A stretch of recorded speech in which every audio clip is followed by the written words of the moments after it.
Dapatkah Anda bayangkan sebuah dunia tanpa cahaya?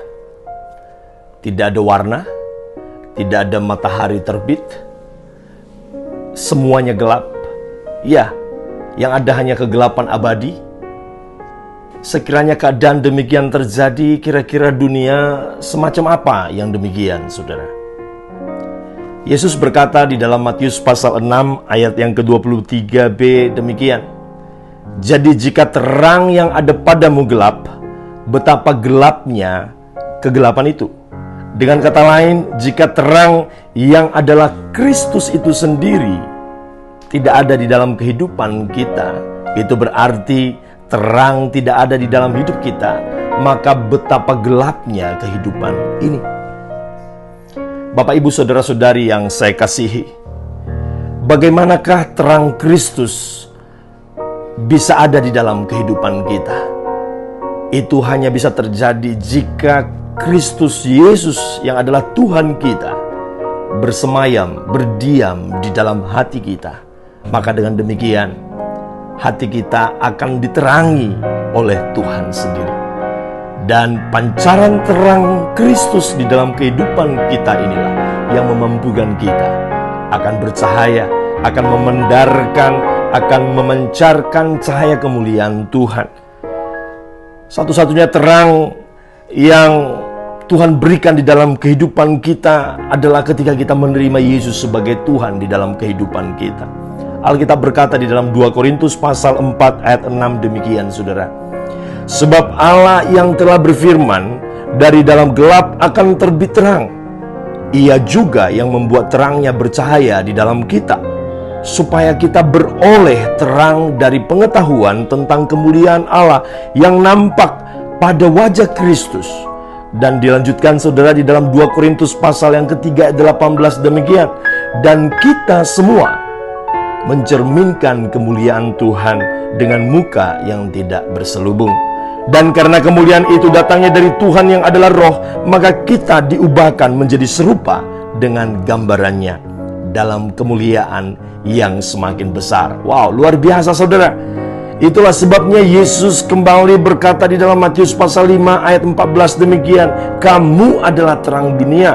Kota yang terletak di atas gunung tidak mungkin tersembunyi.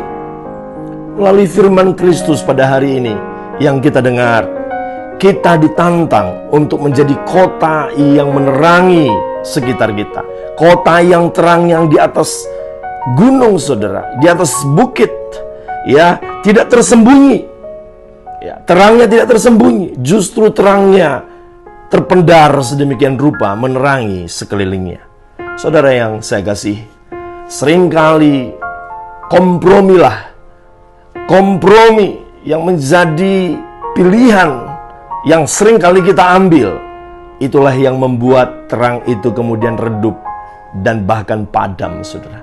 Dia tidak memiliki kuasa lagi atas kegelapan. Kompromi terhadap kejahatan, kompromi terhadap ketidakbenaran, kompromi terhadap ketidaksetiaan.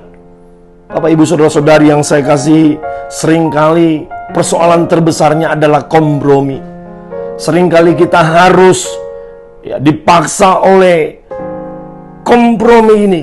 Ketika kita harus marah kepada sesuatu yang tidak benar, tetapi kita kemudian harus menerima itu sebagai sebuah hal yang benar. Kompromi. Kita kompromi ketika kita harus terpaksa tersenyum, ketika hati kita harusnya menegur. Kompromi, saudara. Kita kompromi dengan banyak hal yang pada akhirnya membawa kita ke dalam berbagai-bagai persoalan. Seringkali ada banyak anak-anak Tuhan yang kemudian dia tidak memiliki kesaksian yang menerangi sekitarnya karena kompromi kepada dosa. Pada hari ini, jika engkau ingin terang itu ada di dalam hidupmu, atau hidupmu menerangi sekitarmu, pastikan Yesus Kristus berdiam di dalam hatimu. Hatimu diterangi oleh Kristus itu sendiri, sehingga kemuliaan Tuhan terpancar di dalam kehidupan kita. Amin, saudara. Saya percaya sepanjang hari ini kasih Tuhan, Kristus Yesus Tuhan itu sendiri ada di dalam kehidupan kita, memancarkan kemuliaan yang lebih besar lagi di dalam kehidupan kita.